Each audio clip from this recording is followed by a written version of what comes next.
الله المولانا العظيم وبلغنا رسوله النبي الأمين المتين المكين المبين المعين الكريم ونحن على ذلك لمن الشاهدين والشاكرين والحمد لله رب العالمين. معزز سامعین اکرام، قرآن مقدس کی جس آیت کریمہ کو تلاوت کرنے کا شرف حاصل کیا ہے،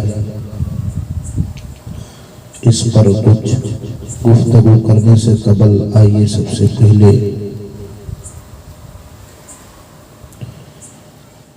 باغائے توحید کے متوالوں، شمع رسالت کے پروانوں، غوث اعظم کے دیوانوں، اولیاء امت کی جانثاروں، انیس الغریبین، رحمت للعالمین، مراد المشتاقین، جان عالمین، طٰہٰ و یاسین، انیس بے کسا، چار ساز درد منداں،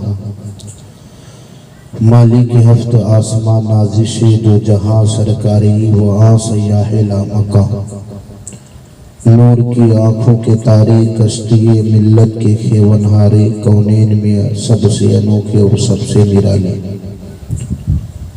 دائی حلیمہ کے جگر پارے، سیدہ آمنہ کی آنکھوں کے تارے، رب کے دلارے، حضور احمد مجتبیٰ محمد مصطفیٰ صلی اللہ تعالیٰ علیہ وسلم کی بارگاہ پہ کسپناہ میں جھوم کر اپنی غلامی کا ثبوت دیتے ہوئے پڑھیں باواز بلند درود پاک صلی اللہ علیہ نبی وآلہ صلاۃ و سلام علیک یا رسول اللہ صلی اللہ تعالیٰ علیہ وسلم۔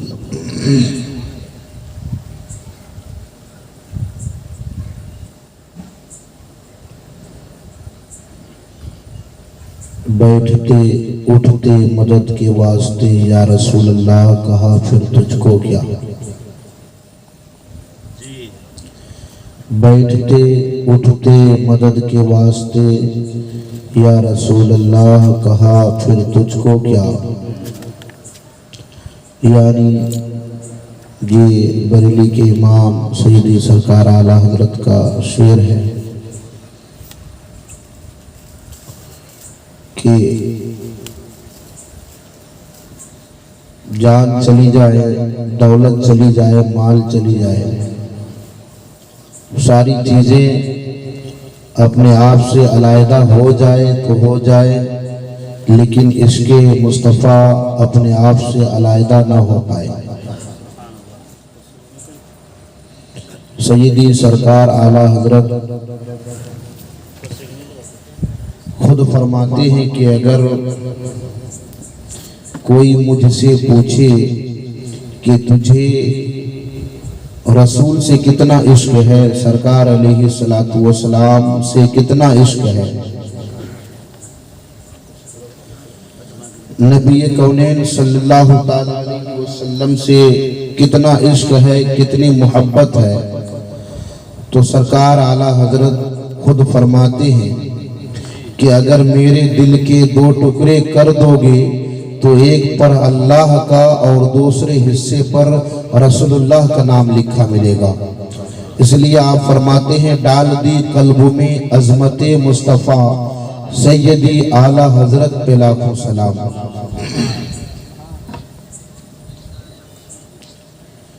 نبی کریم صلی اللہ تعالیٰ علیہ وسلم خدا کا نور ہے، اسے ہم خدا نہیں کہتے ہیں، لیکن خدا سے جدا بھی نہیں مانتے ہیں۔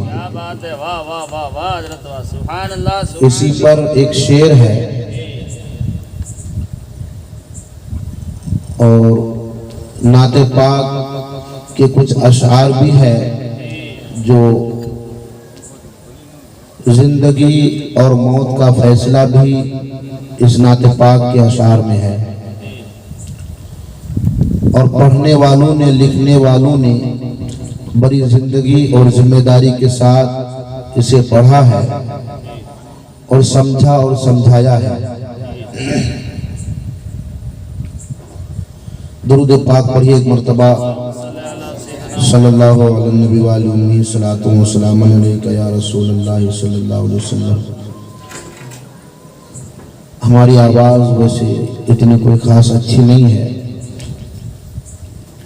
لیکن جملے جہاں آپ کو سمجھ میں آئے وہاں جو ترمذی شریف کی حدیث ہے، من قال سبحان اللہ و بحمدہ غرست لہ نخلۃ فی الجنہ، کہ جو اللہ تبارک و تعالیٰ اور اس کے رسول کے نام پر سبحان اللہ بولتا ہے، اللہ تبارک و تعالیٰ اس کے نام کا ایک کھجور کا درخت جنت میں لگا دیتا ہے۔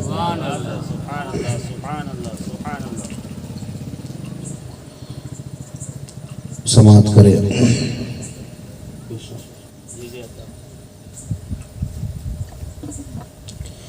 وہ تو خدا کا نور ہے، وہ تو خدا کا نور ہے، ان کو خدا کیسے کہوں، وہ تو خدا کا نور ہے، ان کو خدا کیسے کہوں، مانا خدا وہ ہے نہیں، مانا خدا وہ ہے نہیں، پھر بھی جدا کیسے کہوں۔ سب لوگ مل کر پڑھیں۔ وہ تو خدا کا نور ہے، ان کو خدا کیسے کہوں، مانا خدا وہ ہے نہیں، پھر بھی جدا کیسے کہوں۔ اور اس شعر میں نبی کریم صلی اللہ علیہ وسلم کے شہر کی تعریف ہے کہ حدیث پاک ہے ایک کہ جب اللہ تبارک و تعالی مجلس میں بیٹھنے والے اپنے حبیب کی امتیوں سے ارشاد فرمائے گا کہ جس طریقے سے دنیا میں تم میری محفلیں سجایا کرتے تھے، آج حشر کے میدان میں بھی اسی طریقے سے سجایا کر۔ تو وہ سارے بندے کہے گا کہ اللہ اس کے رسول کا ذکر تمہیں کتنا اچھا لگتا تھا، تو اپنے اپنے حساب سے بندے جواب دیں گے۔ اللہ تبارک و تعالی کہے گا کہ کیا اللہ اس کے رسول کا ذکر سننا چاہتے ہو؟ تو بندے کہیں گے میرے مولا ہاں سننا چاہتا ہوں۔ اللہ تبارک و تعالیٰ اس وقت جنتی حوروں کو حکم دے گا کہ میرے حبیب کی امتیوں کو اللہ اس کے رسول کی تعریف سنا۔ تو جنتی حوریں اللہ اس کے رسول کی تعریف سنانے لگیں گی، تو سناتے سناتے 100 سال گزر جائیں گے، لیکن بندے کو اور حضور کی امتی کو ایسا محسوس ہوگا کہ ابھی 1 منٹ ہوا ہو، یعنی تھوڑا ہی وقت گزرا ہو۔ پھر اللہ تبارک و تعالی ارشاد فرمائے گا اور سننا چاہتے ہو؟ بندے کہیں گے میرے مولا ابھی تو تھوڑے ہی وقت گزرے ہیں۔ اللہ تبارک و تعالی ارشاد فرمائے گا 100 سال ہو گئے اور تھوڑے وقت گزرے ہیں۔ پھر اللہ تبارک و تعالی جو بہت ہی اچھی آواز کے مالک ہیں، جب قرآن پاک کی تلاوت کرتے تھے تو پرندے ٹھہر کر سنا کرتے تھے، جن کا نام حضرت داؤد علیہ السلام ہے۔ اللہ تبارک و تعالی حضرت داؤد علیہ السلام کو کہے گا کہ میرے حبیب کی امتی کو میرا ذکر سنا۔ حضرت داؤد علیہ السلام بڑی خوبصورت آواز میں اللہ اس کے رسول کا ذکر سنائیں گے۔ اسی طریقے سے بندے سے پھر کہا جائے گا اور سننا چاہتے ہو؟ بندہ کہے گا میرے مولا اور بھی سننا چاہتا ہوں۔ اللہ تبارک و تعالیٰ فرشتے سے ارشاد فرمائے گا کہ میرے اور بندوں کے درمیان جو 70,000 حجابات ہیں، ان حجابات کو اٹھا دو۔ اب میں خود ان اپنے حبیب کی امتیوں سے چاہتا ہوں کہ میں انہیں خود اپنی تعریف اور اپنے رسول کی تعریف سناؤں۔ شاعر فرماتے ہیں جب بس گئی دل میں میرے شہر نبی کی ہر گلی، جب بس گئی دل میں میرے شہر نبی کی ہر گلی، اب بھی دیا رے نور سے ہے فاصلہ کیسے کہوں وہ تو خدا کا نور ہے ان کو خدا کیسے کہوں مانا خدا وہ ہے نہیں پھر بھی جدا کیسے کہوں. اور اس شعر کو زندگی کے ساتھ سنیے گا. جب اس کے محبوب خدا ہی زندگی کا نام ہے, جب اس کے محبوب خدا ہی زندگی کا نام ہے, پھر کوئی عشق مصطفیٰ میں مر گیا کیسے کہوں, پھر کوئی عشق مصطفیٰ میں مر گیا کیسے کہوں وہ تو خدا کا نور ہے ان کو خدا کیسے کہوں مانا خدا وہ ہے نہیں پھر بھی جدا کیسے کہوں. قرآن مقدس کی جس آیت مقدسہ کی تلاوت میں نے کی ہے, اللہ تبارک و تعالی اعلیٰ حرف تنبیہ کے ذریعے ارشاد فرما رہا ہے, الا ان اولیاء اللہ لا خوف علیہم ولا هم یحزنون, یعنی خبردار بے شک اللہ کے ولیوں کو نہ کوئی خوف ہوتا ہے اور نہ ہی کوئی غم. اس آیت مقدسہ میں الا حرف تنبیہ ہے جو تاکید کا معنی پیدا کرتا ہے, اور اس کے بعد ان حروف مشبہ بالفعل جس سے یقین کا معنی آتا ہے. اب اولیاء کاملین بزرگان دین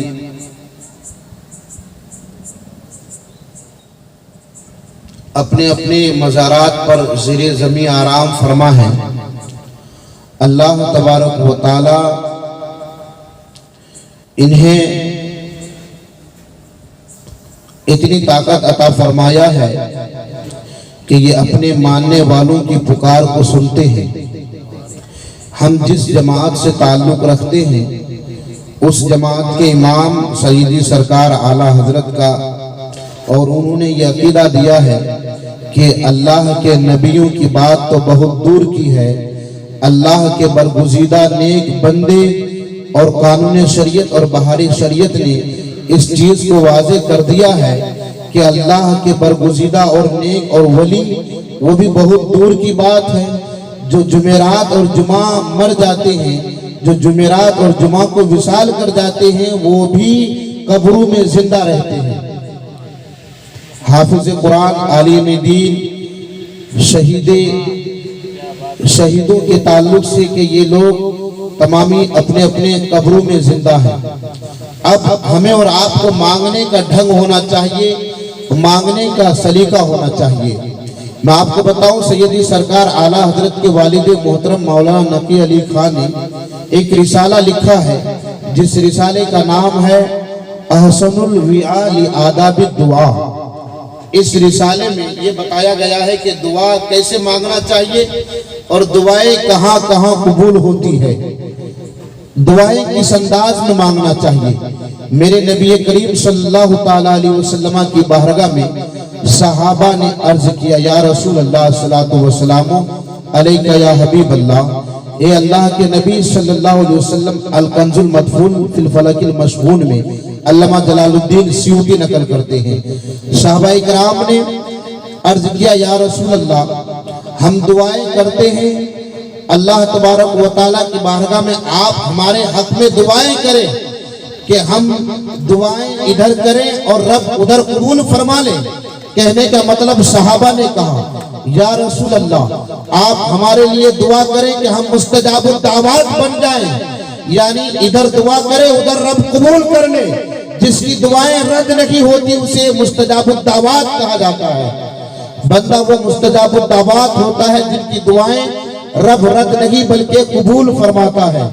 صحابہ نے عرض کیا تو میرے نبی نے ارشاد فرمایا، اے میرے صحابہ سنو، یہ میرا پیغام آج تک کے لیے نہیں بلکہ قیامت تک کے لیے ایمان والوں کے لیے عام ہے کہ اگر تم چاہتے ہو کہ رب تمہاری دعائیں قبول کر لے تو تم اپنی روزی پاک کر لو، اپنی غذائیں پاک کر لو۔ جب تمہارے اندر پاک رزق جائے گا اور تم اللہ سے دعائیں کرو گے تو اللہ تبارک و تعالیٰ تمہاری دعاؤں کو فوری طور پر قبول فرمائے گا۔ یہ میرے نبی کا فرمان ہے۔ ہاں تو میں عرض کر رہا تھا کہ علامہ نقی علی خان رحمت اللہ تعالیٰ علیہ نے اپنے رسالہ احسن الوعاء لآداب الدعاء میں ارشاد فرمایا ہے کہ اللہ کے ولی اپنے اپنے مزارات پر زندہ ہے اور اپنے ماننے والوں کا تصرف کرتے ہیں، یعنی کہ اپنے ماننے والوں کی پکار سنتے ہیں، اس کی پکار پر لبیک کہتے ہیں۔ اب میں کہتا ہوں کہ اگر کوئی انسان خواجہ کے دربار میں جائے، خواجہ کے دربار میں جاتا ہے کس لیے؟ اپنی منت کے لیے۔ وہ یہ نہیں سوچتا ہے کہ میں خواجہ کے دربار میں اس لیے جاؤں کہ ہمیں ثواب ملے، میں خواجہ کے دربار میں اسی لیے جاؤں کہ اللہ تبارک و تعالیٰ انما الاعمال بالنیات کے صدقے وسیلہ و جلیلہ سے ہمیں ثواب عطا فرمائے، بلکہ وہ اس لیے جاتا ہے، کبھی بیٹا مانگنے جاتا ہے، کبھی داماد مانگنے جاتا ہے۔ جب وہ گیا بیٹا مل گیا، داماد مل گیا، پتا کیا چلا؟ جب پہلی مرتبہ گیا بیٹا مانگا، اللہ نے اسے بیٹا دے دیا غریب نواز کے صدقے وسیلہ و جلیلہ سے۔ دوسری مرتبہ گیا داماد مانگا، داماد اللہ نے جو ہے اسے دے دیا خواجہ غریب نواز کے صدقے توسل سے۔ اب اگر اس سے پوچھا جائے تم تیسری مرتبہ گئے تھے تو وہ کہتے ہیں خواجہ ست نہیں ہے، خواجہ ہماری پکار نہیں سنے۔ میں کہتا ہوں کیا خواجہ تمہارے غلام ہے؟ کیا خواجہ تمہارے نوکر ہے؟ جب تم خواجہ کی بارگاہ میں گئے تھے داماد مانگنے کے لیے، تمہیں خواجہ نے داماد دیا، بیٹا مانگنے کے لیے تمہیں خواجہ نے بیٹا دیا، تو تمہیں اس وقت اللہ تبارک و تعالیٰ کی بارگاہ میں شکر ادا کرنا چاہیے۔ اگر تم تیسری مرتبہ آئے تمہاری منت پوری نہیں ہوئی تو تمہیں اللہ کی بارگاہ میں صبر سے کام لینا چاہیے، اس لیے کہ جو تمہیں صبر سے اور جو تمہیں شکر سے نہیں ملا ہے اللہ تمہیں وہ صبر سے عطا فرمائے گا۔ اللہ خود کہتا ہے ان اللہ مع الصابرین، یعنی جو آپ کو شکر سے نہیں ملا ہے اللہ خواجہ کے دربار میں آپ کو وہ صبر سے عطا فرمائے گا۔ آج کچھ لوگ کہتے ہیں کہ اعلیٰ حضرت نے صرف نبی کی شان میں لکھا، غریب نواز کی شان میں نہیں لکھا۔ میں کہتا ہوں سرکار اعلیٰ حضرت میرے نبی کریم صلی اللہ علیہ وسلم کی محبت میں اتنا مگن ہو چکے تھے کہ آپ کو وقت ہی نہیں ملا، لیکن خود سرکار اعلیٰ حضرت کی زبان کہتی ہے اور آپ سرکار اعلیٰ حضرت کے دوسرے مرتبے کے سفر حج کو پڑھو گے پتا چلے گا کہ سرکار اعلیٰ حضرت جب دوسری مرتبہ سفر حج سے آئے بامبے تشریف لائے، پھر وہاں سے اجمیر معلیٰ تشریف لائے اور یہ بتا دیا کہ بغداد معلیٰ کے بعد ہندوستان میں اگر کہیں دعائیں قبول ہوتی ہے تو وہ اجمیر معلیٰ ہے جہاں بندوں کی دعائیں فوری۔ یہ سبق کس نے دیا؟ سیدی سرکار اعلیٰ حضرت نے۔ اور میں کہتا ہوں کہ آج جو خواجہ کے دربار میں شعر لکھا ہے وہ کسی کے باپ کا شعر نہیں ہے بلکہ سیدی سرکار اعلیٰ حضرت کے چھوٹے بھائی علامہ حسن رضا استاد زمن کا شعر ہے، یعنی کہ خواجہ ہند وہ دربار ہے اعلیٰ تیرا، کبھی محروم نہیں مانگنے والا تیرا۔ یہ بریلی کا شعر ہے، یہ استاد زمن نے اس شعر کو دیا ہے اور یہ شعر اتنا چمکا، اتنا دمکا، اتنا اجالا ہوا، اتنا تسبہ ہوا کہ بریلی تو بریلی اجمیر شریف کے سجادہ نشینوں نے اس شعر کو چمکا دیا اور خواجہ کے دربار میں قیامت تک کے لیے رکھ دیا اور تمام بندوں کے لیے اس شعر کو اجالا کر دیا کہ یہاں جو بھی آئے گا اس شعر جن کی بھی نظر اور جن کا بھی قدم خواجہ کے دربار میں جائے گا پہلے اس شعر پہ ان کی نظر پڑے گی۔ میں عرض کر رہا تھا احسن الوعاء لآداب الدعاء سیدی سرکار اعلیٰ حضرت کے والد محترم علامہ نقی علی خان کا جو رسالہ ہے انہوں نے اس میں 23 مقامات ذکر کیے ہیں جہاں دعائیں بہت جلدی قبول ہو جاتی ہیں۔ 23 مقامات ایک تو صاحب ترتیب. اب صاحب ترتیب کسے کہتے ہیں؟ صاحب ترتیب جس کی نمازیں 5 وقت سے زیادہ نہ چھوٹی ہو وہ صاحب ترتیب ہے. جس کی نمازیں 5 وقت سے زیادہ نہ قضا ہوا ہو وہ صاحب ترتیب ہے. اب میں آپ کو کہتا ہوں، کیا آپ سے خواجہ خوش ہو جائیں گے؟ کیا آپ سے غوث اعظم خوش ہو جائیں گے اگر آپ کے ذمے میں 10 سال کی نمازیں قضا ہے، اگرچہ آپ نے 50 حج کر لیے ہیں اور 50,000 عمرہ کر لیے ہیں، جب تک آپ اس 10 سال کی نماز قضا کو آپ نہیں پڑھیں گے اللہ تبارک و تعالیٰ آپ کے حج کو قبول نہیں فرمائے گا، آپ کے زکوٰۃ، صدقات نافلہ اور صدقات فطر کو قبول نہیں کرے گا. یعنی آپ جب تک 10 سال کی نماز قضا نہیں پڑھو گے یہ ساری عبادتیں، ساری فضائل فرائض آپ کے آسمان و زمین کے درمیان معلق رہے گا.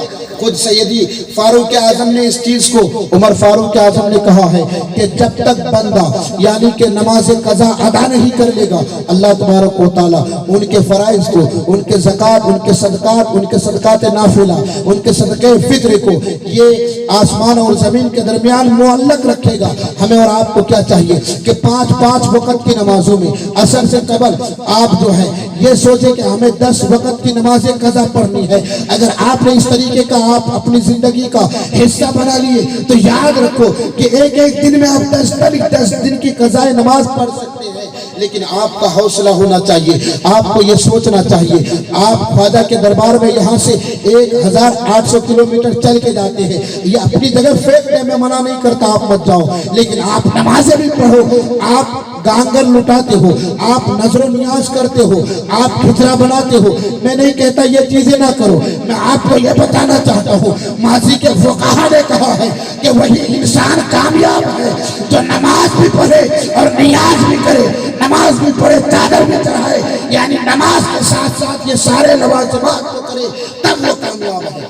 صرف یہ کہے نیاز کروں گا، صرف یہ کہے نظر کروں گا، نہیں، آپ نماز بھی پڑھو، نیاز بھی ہوگی، تبھی آپ کامیاب ہیں. میں بتا رہا تھا کہ ہمیں اور آپ کو سوچنا چاہیے کہ ہماری ذمے میں اگر 10 سال کی قضا نمازیں ہیں تو آج ہم جب تک اس قضا نماز کو نہیں پڑھیں گے، اگرچہ ہم نے 50 حج کیے ہیں، 1000 عمرہ کر لیے ہیں، لیکن ہمارے یہ آسمان اور زمین کے درمیان معلق رہے گا. تو آپ اگر چاہتے ہیں کہ آپ کے حج، آپ کے بزرگان دین کی بارگاہ کی حاضری اللہ قبول کر لے، آپ کے فرائض، آپ کے نوافل، تو آپ اللہ تبارک و تعالیٰ کی بارگاہ میں جو آپ کے ذمے میں فرض نمازیں قضا ہے آپ پہلے انہیں ادا کیجئے. اللہ تبارک و تعالیٰ آپ کی ہر پکار کو سنے گا اور ہر دعا کو قبول فرمائے گا. تو یہ صاحب ترتیب جس کی نمازیں 5 وقت سے زیادہ قضا نہ ہوئی ہو وہ صاحب ترتیب ہے. تو صاحب ترتیب کو علامہ نقی علی خان نے بیان فرمایا ہے. کتاب کا نام یہ رسالہ ہے، رسالے کا نام احسن الوعاء لآداب الدعاء ہے. یعنی کہ سیدی سرکار اعلیٰ حضرت جب بڑے ہو گئے، چھوٹے تھے، جب بڑے ہو گئے اپنے والد محترم کی جب کتاب کا مطالعہ کیا تو پتا چلا کہ میرے والد محترم نے 23 مقامات ذکر کیے ہیں جہاں جہاں دعائیں قبول ہوتی ہیں. سیدی سرکار اعلیٰ حضرت کے علم غیب کا جواب نہیں ہے. اگر تیمم پر قلم اٹھائے تو تیمم کے تمام گوشوں کو اجاگر کر دے، اگر طہارت پر قلم اٹھائے تو طہارت کے تمام گوشوں کو اور تمام باریکیوں کو لوگوں کے سامنے چمکا دے. میرے سنی غیر مسلمانوں سوچنے کی ضرورت ہے. ہندو پاک اور بر صغیر کے مسلمانوں کو اعلیٰ حضرت نے ایسا تحفہ دے دیا ہے اور کفر کے تابوت میں ایمان کی ایسا کیل ٹھوک دیا ہے اور بتا دیا ہے کہ تم قیامت تک نبی کی شان میں بھڑکو گے، میرے مصطفیٰ کی عظمت کب نہیں ہوگی، تم جتنا بھڑکو گے اللہ مصطفیٰ کی تعلیم کا قد اٹھا کر دے. یہ اعلیٰ حضرت نے اپنے ماننے والوں کو پیغام دیا ہے. اور ہندوستان نہیں، شیعہ رافضی 200 سال پہلے جو یعنی کہ دیا بنا، وہابیہ یعنی کہ جتنے فرقے کا حملہ میرے نبی کی عظمت پہ اٹھ رہا تھا. آج لوگ کہتے ہیں نا اعلیٰ حضرت کیوں کیوں اعلیٰ حضرت صرف اعلیٰ حضرت اس لیے کرتے میرے پیارے کہ 200 سال پہلے جب میرے نبی کی عظمت پہ حملہ ہوا تھا تو اس وقت علماء کرام کی کثیر تعداد تھی، کسی کی ہمت نہیں کہ کوئی سامنے آ کر قانون سے مقابلہ کرے۔ جب نسبندی کا فتویٰ اٹھا تھا کسی کی ہمت نہیں کہ کوئی قانون کے خلاف فتویٰ دے، مگر بریلی کے رضا کے بیٹے مصطفیٰ رضا نے بتا دیا کہ نسبندی حرام ہے۔ اب میں یہ کہہ رہا ہوں کہ اعلیٰ حضرت کا بیٹا یہ کہہ رہا ہے کہ نسبندی حرام ہے، اس لیے کہ اللہ کی تخلیق کو بدلنا حرام ہے۔ اللہ نے جس بندے کو جو دے دیا ہے اسی کے ساتھ اسے دنیا سے رخصت کرنا چاہیے۔ اللہ کی تخلیق کو بدلنا حرام، اور یہ بتا دیا کہ یہ شان مفتی اعظم ہے۔ شان مفتی اعظم حکومت تو بدل ڈالی ہے مگر فتویٰ ایک مرتبہ جب فتویٰ دے دیا، رضا کے گھر کا فتویٰ جب نکل چکا ہے تو اب نکل چکا ہے، یا تو حکومت اپنا قانون واپس لے لے مگر رضا کے گھر کا فتویٰ نہیں بدلتا ہے۔ میں بتا رہا تھا اعلیٰ حضرت کیوں؟ اعلیٰ حضرت اس لیے کہ 200 سال پہلے جب نبی کی عظمت پہ حملہ، شیعہ کا حملہ، علم غیب مصطفیٰ پر حملہ، قادیانیوں کا حملہ، رافضیت کا حملہ، یعنی کہ تمام چاروں طرف سے پوری دنیا کے لوگ حملہ کر رہے تھے نبی کی عظمت پہ، صحابہ کی عظمت پہ، خلفائے راشدین کی عظمت پہ، تو اس وقت اللہ تبارک و تعالیٰ نے آیت من آیت اللہ، معجزات من معجزات رسول اللہ بنا کر امام احمد رضا کو علامہ نقی علی خان کے گھر پہ محلہ سوداگران ٹسولی کے اندر امام احمد رضا کو رب نے پیدا فرمایا۔ اور جب امام احمد رضا کی زندگی یعنی کہ 4 سال 4 دن 4 سال 4 مہینہ 10 دن کے ہو گئے، اس دن سے بریلی کے امام نے سینہ سپر ہو کر لوگوں کو دشمن رسول کو یہ جواب دے دیا اور بتا دیا، 1400 کتابیں بریلی کی زمین پر بیٹھ کر لکھ لیا اور کہہ دیا اب تمہارا حملہ نہیں چلے گا مصطفیٰ کی عظمت پر، اب تمہاری گستاخی نہیں چلے گی، اب توہین رسالت نہیں چلے گی، اور کفر کے تابوت پر سرکار اعلیٰ حضرت نے ایسا دل ٹھوک دیا، ایمان کی دستخط کر دی، ایمان کی ایسی سند رکھ دی کہ قیامت تک علماء بیان کرتے رہیں گے مصطفیٰ کی عظمت کا پہرا، ناموس رسالت پر پہرا۔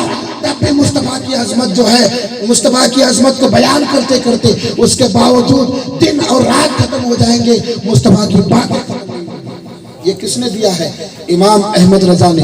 اب میں بتاؤں، کچھ لوگوں کی عادت ہوتی ہے کہ منبر کرسی پر بیٹھا کون ہے ان کو دیکھ کر سبحان اللہ اور ماشاءاللہ، پھر جو ترمذی شریف کی حدیث ہے پورے سے لہو نخلا فی الجنہ، یعنی کہ کھجور کا جنت درخت میں لگا دیا جائے گا، اور ایسے لوگوں کے زبان کو اللہ تبارک و تعالی آگ کا لگام پہنائے گا۔ ممداح کا بما لیس فقط فی کا ذمہ، جو ان کے سامنے صرف واہ واہ واہ واہ کرے اور یہ سمجھے نا کہ یہ کیا کہہ رہا ہے، نہیں کہہ رہا ہے، خود خدا کہہ رہا ہے۔ فوق کل ذی علم علیم، علیم یہ صفت مشبہ کا صیغہ ہے کہ ہر علم والے کے اوپر ایک علم والا ہے۔ اب اگر کوئی تقریر کرے، چاہے میں ہوں یا کوئی بھی ہے، اسے یہ سوچنا چاہیے کہ یہ ہم سے بڑے ہو سکتے ہیں، یہاں کوئی ہم سے چھوٹا نہیں، اس لیے کہ یہ علیم صفت مشبہ کا صیغہ ہے، اور یہ بتا رہا ہے اس بات کو کہ اس میں طاقت کتنی ہے۔ اس کا طاقت کا اندازہ اللہ اس کے رسول، یعنی خالی گمان نہیں کرنا چاہیے کہ مجھ سے کم ہو، بلکہ یہ سوچنا چاہیے کہ شاید باید مجھ سے زیادہ ہو، یہ عقیدہ لینا چاہیے۔ آج میں بتاؤں آپ کو، میں ایک کمزوری بھی اور مضبوطی بھی بتاتا ہوں۔ آج کیا وجہ ہے کہ جب 80 سال 100 سال پہلے کا جائزہ لیجئے مدرسوں کا، اس وقت آخر مصطفیٰ کی سیرت کیسے پڑھائی جاتی تھی؟ پڑھنے والا طلبہ محدث نکلتا تھا، محقق نکلتا تھا، مفسر نکلتا تھا، عالم مفتی پر بھاری، یعنی کہ مفسر۔ کیا آخر آج سے 100 سال پہلے کی چٹائی میں اتنی طاقت تھی کہ بچے 100% نہیں 80% تو صلاحیت کے مالک نکلتے تھے، لیکن آج 100% تو چھوڑو، 80% تو چھوڑو، صرف 4 اور 5% بچے ایسے ہیں جو درس و تدریس کے لائق ہیں۔ اس کے بعد انہوں نے یہ سوچا ہے اب مجھ سے نہیں ہوگا تو امامت کروں گا، خطابت کروں گا، اپنی جگہ پہ آپ کی سوچ، لیکن میں کہوں گا جس امامت کی کرسی کو تم اتنا ہلکا سمجھ رہے ہو، یہ امامت کی کرسی اتنا ہلکا نہیں۔ اس لیے میں آپ کو بتاؤں کہ یہ امامت کا مصلی ہے